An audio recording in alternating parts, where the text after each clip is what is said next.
এখানে যে মন্দির হবে, এখানে যদি কোনো কমিটি তৈরি করে কোনো মুসলমানকে রাখবে কি সেখানে? তাদের গির্জা আছে, গির্জার কমিটি আছে, এরাও কোনো ভালো ভালো কাজ করে। বলুন তো দেখি, ওই কমিটিতে খ্রিস্টান বাদে অন্য কাউকে থাকে কিনা? তেমনি কালী মন্দির, দুর্গা মন্দির, সব জায়গায় হয়তো পূজার সময়তে যেসব জায়গাতে উদার চিত্তের কিছু লোক থাকেন, সেখানে বিভিন্ন সম্প্রদায়ের লোক পূজা পার্বণ একটা অনুষ্ঠান সম্পাদিত করার জন্য কমিটিতে দু একজন রাখেন, কিন্তু পার্মানেন্ট স্থায়ী কমিটিগুলোতে কখনো হয় না। আর সেখানে এই সংশোধনীতে বাধ্যতামূলক করে দিচ্ছেন যে না, এতজন মুসলিম থাকবে আর এতজন অমুসলিম থাকবে। ওয়াকফের মতো এরকম বেআইনি আইন প্রণয়ন করে কিভাবে একটা গোলযোগ তৈরি করা যায়? 80% ওয়াকফের জমি অবৈধভাবে ভ্রষ্টাচার করা হচ্ছে। ওয়াকফের এরা তো পার্লামেন্টের জমি, যেখানে আমরা বসি সে বলে সেটাও আমাদের।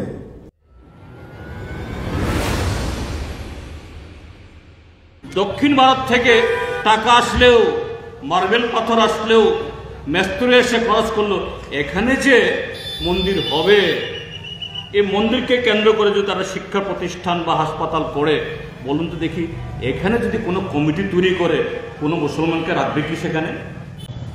তাদের গির্জা আছে, গির্জার কমিটি আছে, এরাও কোনো ভালো ভালো কাজ করে। বলুন তো দেখি, ওই কমিটিতে খ্রিস্টান বাদে অন্য কাউকে থাকে কিনা? তেমনি কালী মন্দির, দুর্গা মন্দির, সব জায়গায় হয়তো পূজার সময়তে যেসব জায়গাতে উদার চিত্তের কিছু লোক থাকেন, সেখানে বিভিন্ন সম্প্রদায়ের লোক পূজা পার্বণ একটা অনুষ্ঠান সম্পাদিত করার জন্য কমিটিতে দু একজন রাখেন, কিন্তু পার্মানেন্ট স্থায়ী কমিটিগুলোতে কখনো হয় না। আর সেখানে এই সংশোধনীতে বাধ্যতামূলক করে দিচ্ছেন যে না, এতজন মুসলিম থাকবে আর এতজন অমুসলিম থাকবে। ওয়াকফের মতো এরকম বেআইনি আইন প্রণয়ন করে কিভাবে একটা গোলযোগ তৈরি করা যায়? ওয়াকফ নিয়ে কি হচ্ছে আপনারা নিশ্চয়ই খবর রাখেন। 9 লক্ষ একর জমি আর কত সম্পত্তি? लगभग 38 লাখ সম্পত্তি। রেলওয়ের কাছে কত আছে? 11.8 লাখ সম্পত্তি, একর জমি। ওয়াকফের মধ্যে, তার মধ্যে রাজস্ব কত আছে? টেন্টেডলি 126 থেকে 150 কোটি টাকার কাছাকাছি বাৎসরিক তার মধ্যে রাজস্ব আসে। রেলওয়ের কত আছে? রাজস্ব কত আসে এই ভূমি থেকে? 2.4 লাখ করোড়, প্রায় 2.5 লাখ কোটি টাকা আসে এই সম্পত্তি থেকে বছরে। আর রোজগার কয়েক হাজার ওয়াকফের জমির মধ্যে জানা আছে। আর রেলওয়েতে রোজগার কত আছে? 12.5 লাখ, মানে প্রায় 13 লাখ রুপির রোজগার হয় এই জমি থাকার কারণে রেলওয়ের কাছে। 13 লাখ। তাহলে তার জন্য বললাম ভারতবর্ষের মধ্যে 3টা, ভারতীয় আর্মি, রেলওয়ে, ওয়াকফ, এই 3 নম্বর ওয়াকফ রয়েছে সম্পত্তির মামলা। কিন্তু তার মধ্যে ইনকাম কি?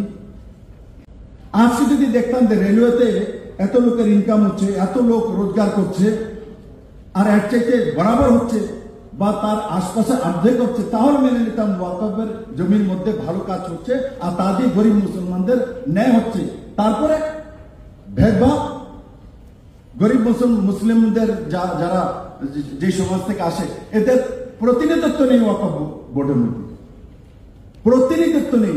মাত্র নামকে আসতে 2 জন মহিলার প্রতিনিধিত্ব, এও আপার কাস্টদের মাঝখান থেকে গরিব মুসলমানদের বিহারের মধ্যে 70% যেই মুসলিম সমাজ থেকে আসেন তাদের একটা প্রতিনিধি ওয়াকফ বোর্ডের মধ্যে, ন্যাশনাল বোর্ডের মধ্যে নেই।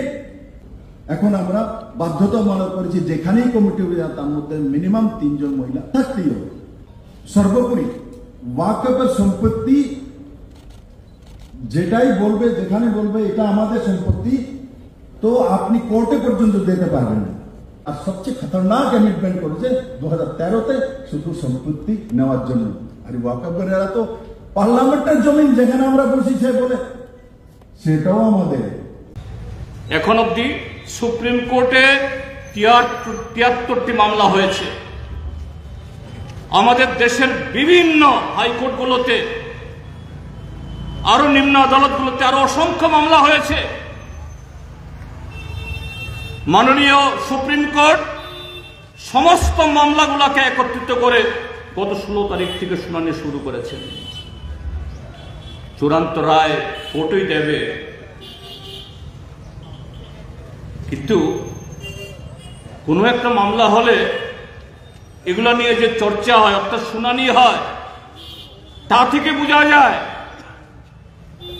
মাননীয় সুপ্রিম কোর্ট জিজ্ঞেস করছে সরকারি উকিলকে,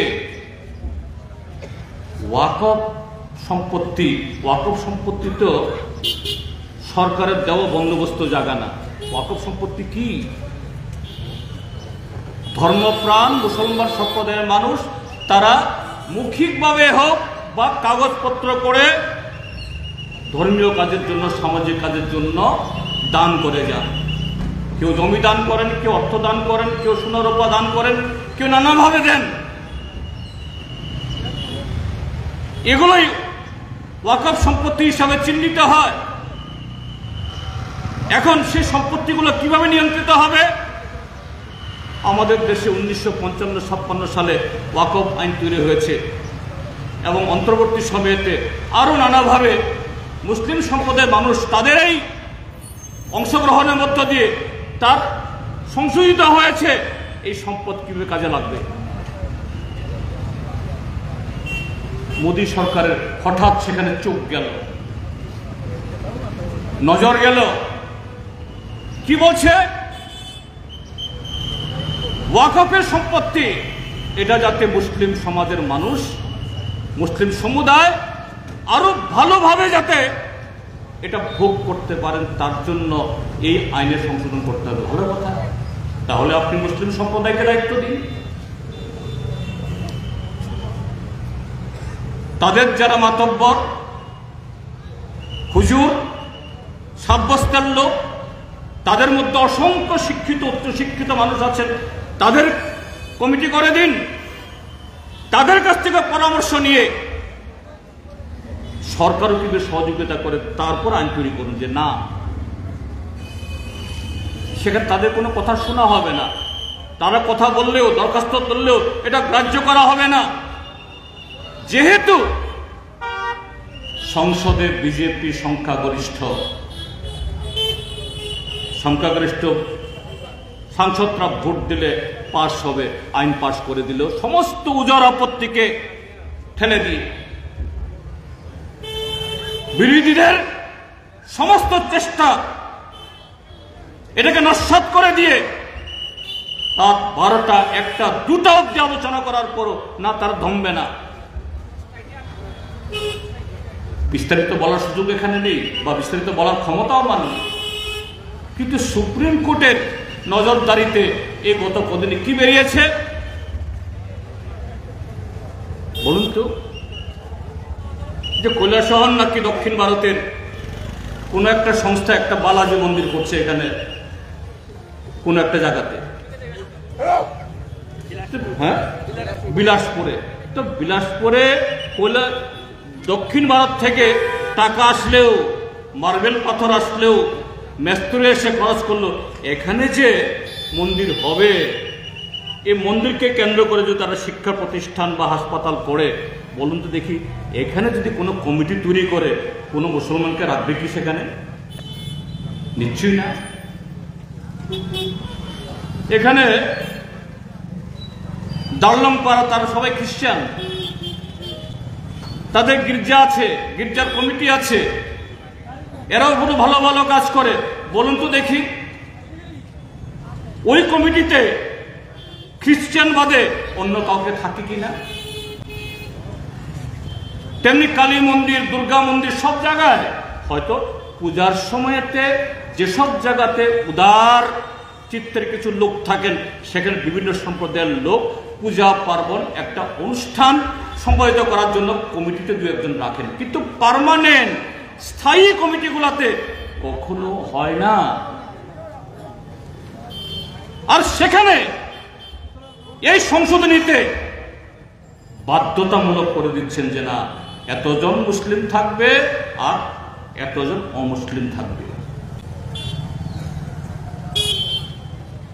সুপ্রিম কোর্টের মাননীয় বিচারক প্রশ্ন করছেন সরকারি উকিলকে, কোন হিন্দু এরকম সংস্থা থেকে মুসলমান রাখবেন আপনারা? জবাব নেই। তারপরে বলছেন ওয়াকফে যদি কোনো পরিবার কোন সম্পত্তি দান করে, এই লোকটা সত্যি সত্যি মুসলমান কিনা এটা যাচাই করতে হবে। কে ঠিক করে দিল আপনাকে কে প্রকৃত মুসলিম কে অপ্রকৃত মুসলিম নয় ঠিক করার জন্য? এটা অনধিকার চর্চা। ভারতের সংবিধানের 26 অনুচ্ছেদে যে ধর্মনিরপেক্ষতার কথা বলা হয়েছে, প্রত্যেক ধর্ম স্বাধীনভাবে তার ধর্ম পালনের যে অধিকারের কথা বলা হয়েছে, এটাকে নগ্নভাবে এর উপর আঘাত করা হয়েছে। যাই হোক, মাননীয় সুপ্রিম কোর্টের দরবারে আছে, কি হবে জানি না, কিন্তু এগুলো কেন হচ্ছে বুঝতে হবে একটাই কারণ। আজকে নরেন্দ্র মোদীর নেতৃত্বে দেশের যে অর্থনীতি আজকে তলানিতে, দেশে কৃষকদের অবস্থা সঙ্গীন, আমাদের দেশে নতুন করে কোনো কলকারখানা হচ্ছে না, কর্মসংস্থান কর্মের বাজার আজকে মরুভূমি। আজকে নেশা, অস্বাভাবিক মৃত্যু, রাজনৈতিক সন্ত্রাস, দুর্নীতিতে এই ত্রিপুরা রাজ্যকে সারা দেশে শ্রেষ্ঠ করেছে। কাজে এগুলো থেকে মানুষের চোখ অন্যদিকে দাবিত করার জন্য এরা মূর্তি ভাঙছে, হিন্দু মুসলমানের মধ্যে বিভেদ লাগানোর চেষ্টা হচ্ছে, ট্রাইবেল নন ট্রাইবেলের মধ্যে ওই মথাকে ব্যবহার করে আবেগ কাজে লাগিয়ে এসব করছে। সম্মিলিতভাবে তার প্রতিবাদ করতে হবে।